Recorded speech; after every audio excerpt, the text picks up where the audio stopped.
If the kitchen's where you'd rather have your friends and family gather, you should hit the like and subscribe down below. And if filling plates and platters while maintaining flavor matters, then there's a stellar cook that you should know. It's Rain, the planet with a palate. They'll keep you fed and coming back for more. So come on, take up space. Rain will make a tasty plate and tell the diet Karens where to go. It's the Planet with a Palate cooking show. All clean.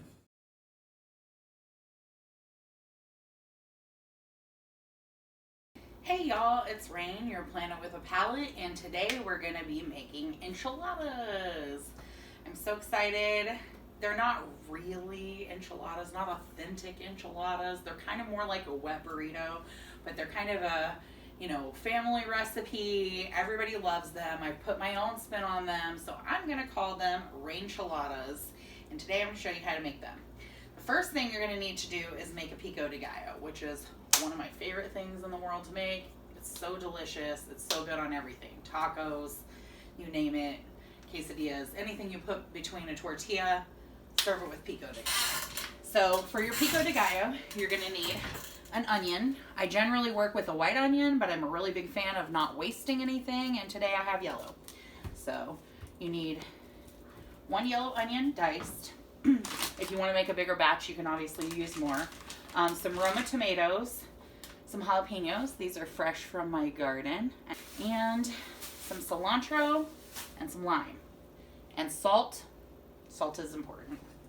So let's get going. You're going to dice up your tomato and your, we'll start with your onion, because what you're looking for is a consistent color. You want basically you want even parts of white, red, and green. That's how you know that you have the exact perfect right amount of everything. So I like to start with the onion because it's good and easy to see everything against the white. Alright, now we've got our onion diced. We can start with our tomatoes.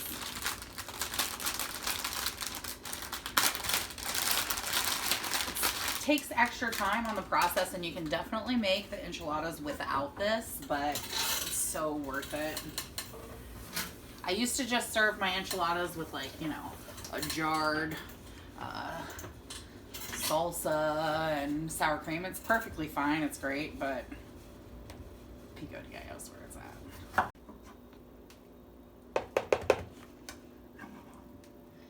This is what you're looking for, is like even part red, even part white. The thing with the jalapenos is you want to make your pieces so tiny. Like really tiny. And this is because you really want the heat dispersed evenly. We all know a raw jalapeno can be pretty potent. I usually do maybe half of a big jalapeno, or since I have a sort of medium-sized jalapeno here, I'll probably do the whole thing. I don't want too much jalapeno. I want just enough to add a little zest to it. Obviously, this depends on your taste. If you're someone who loves spicy food, you can go to town. But okay, so the equal part green is not going to be the jalapeno. That's going to be your cilantro. You're definitely going to have way more cilantro than jalapeno in here. The jalapeno is just a little bit. You can see about like this, where you can see the green. It's in there. That looks good. That's about the color I want. Next up, we need some lime. The lime juice is going to keep it fresh for a few days and also makes it so tasty. I like mine pretty limey, so I usually start with one lime. Ooh, these aren't very juicy, so we may end up with like 3 in here. Okay. I usually start with one lime, and by the end I have 2 or 3 limes that I put all of our lovely remains in our compost bowl here. So when you're growing an edible garden, compost is a nice thing to have. And then nothing really goes to waste. That's great. This is my favorite part because this is the part where we get to taste it. Throw some salt in here.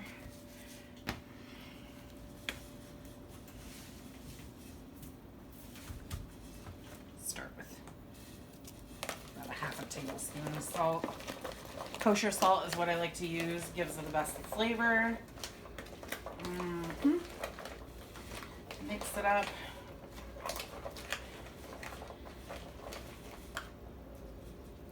Now we get to taste test it. Perfect. Now we can move on and actually make our Rainechiladas. For your Rainechiladas, what you will need is about 2.25 pounds of ground beef. You're gonna want a large can of refried beans. These are pretty easy. A can of tomato sauce, a can of sliced olives, or you can slice your own. Also, sometimes when I make like a pot of beans, I will refry my own beans, but I don't have that today, so we're gonna do it the easy way. And about 10 huge burrito-sized flour tortillas. We're gonna start by doctoring up our meat, and let's get our oil going.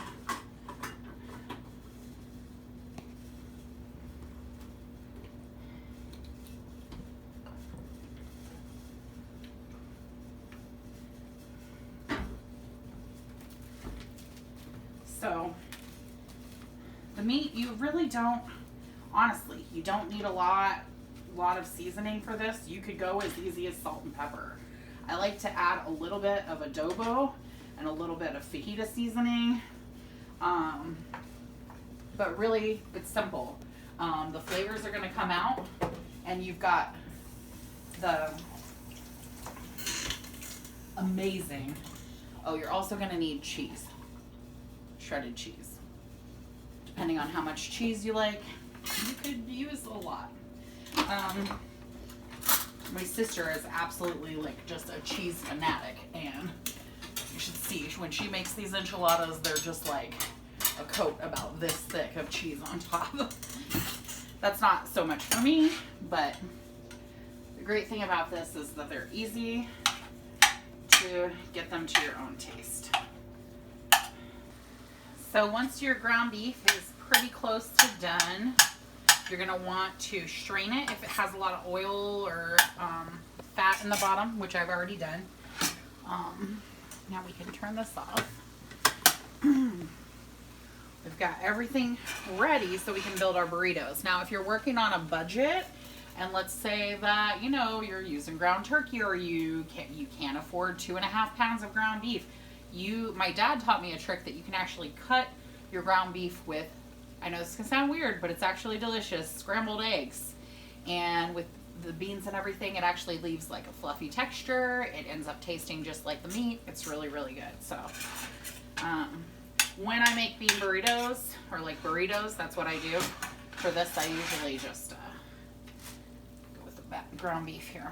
So when you're towards the end, you want to take a spoonful of your, couple spoonfuls of your yummy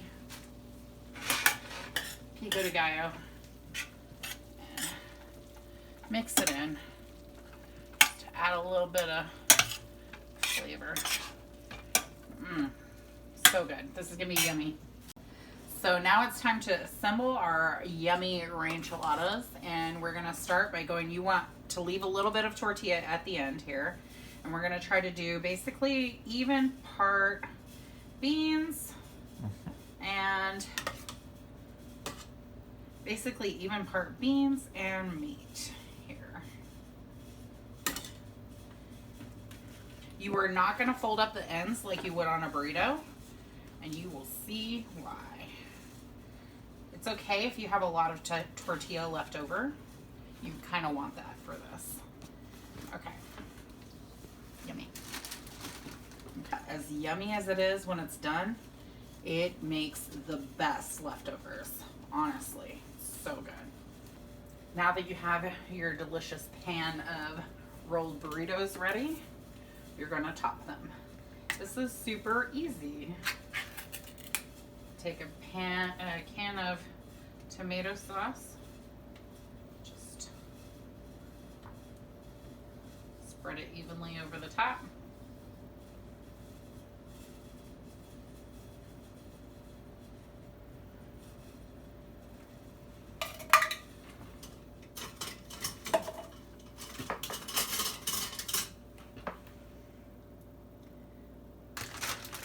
Everyone's favorite part.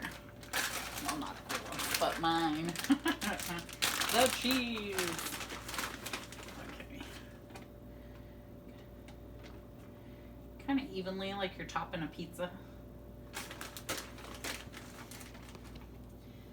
That's honestly how I think of these, is they're kind of like burritos in the center and a pizza on top. Honestly, you can put anything on top. You can put peppers. You can put nothing. You can just put some fresh herbs, but I love the black olives.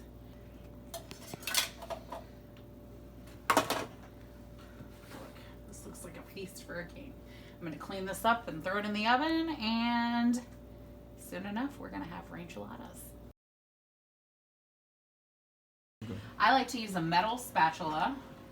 You can kind of get in between each individual one, but first I like to cut it kind of down the center. It's gonna make it a lot easier to serve this way.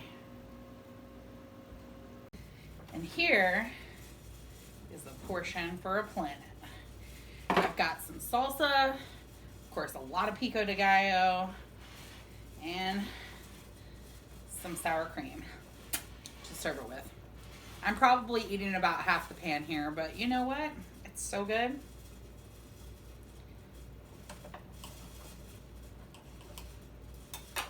I'm ready.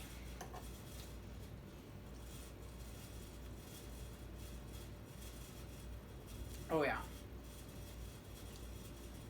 That's bomb.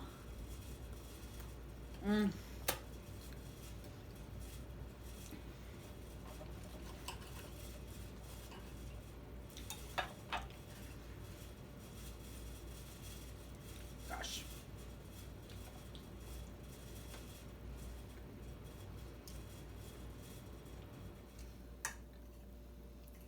Oh my god, it's so good.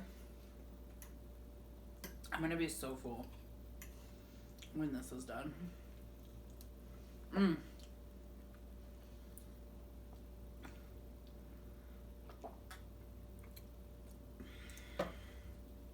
Margarita, perfect refreshing thing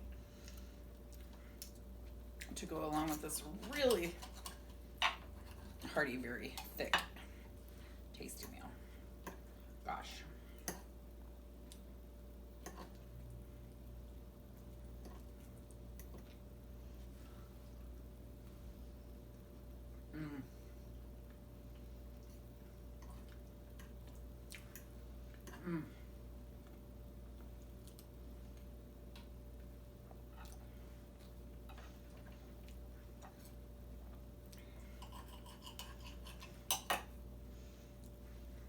I honestly sometimes wish I just had a bigger mouth. I'm like, I want to eat this whole piece as one bite. But it's really messy, and we already see what happened last time I tried to take a bite out of my fried chicken. So.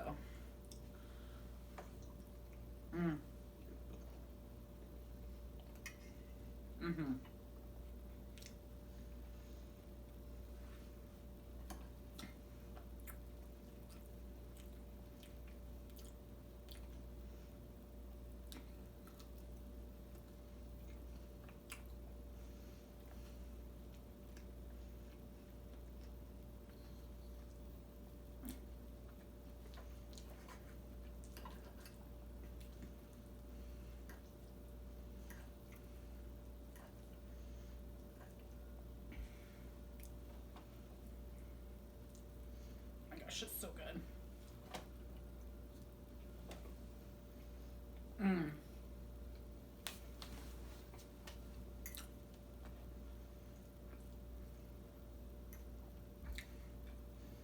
The pico is honestly the thing. Oh my god, it's so good.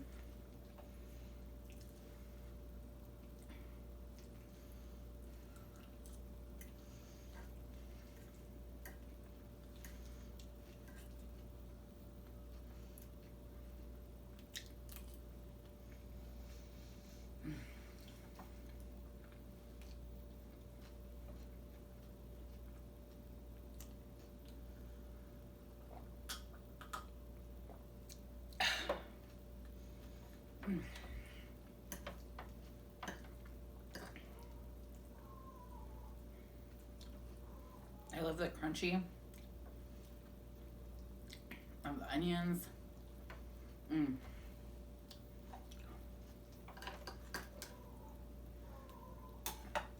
gonna destroy this plate. I'm gonna be so full after this.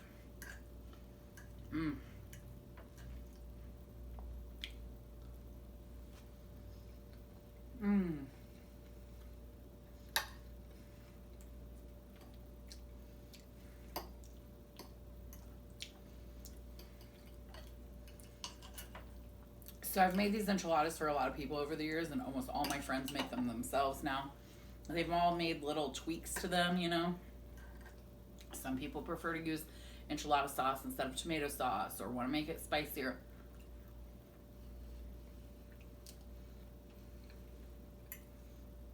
The recipe is really great to doctor up and do it your own way. But gosh, it's filling. Makes great leftovers. And you get a huge portion, which we all know I love.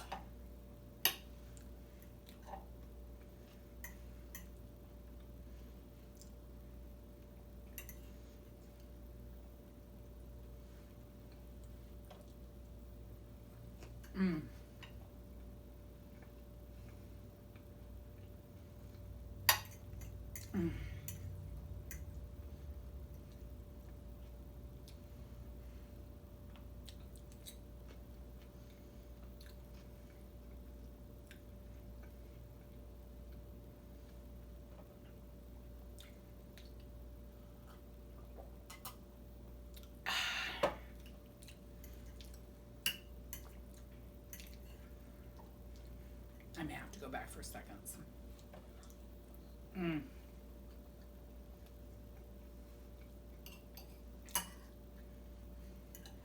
So good.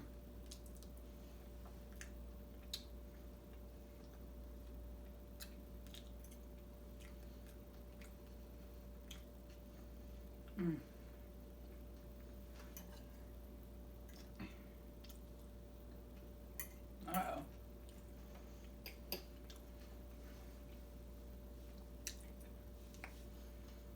Happy Dance means this meal is rain approved.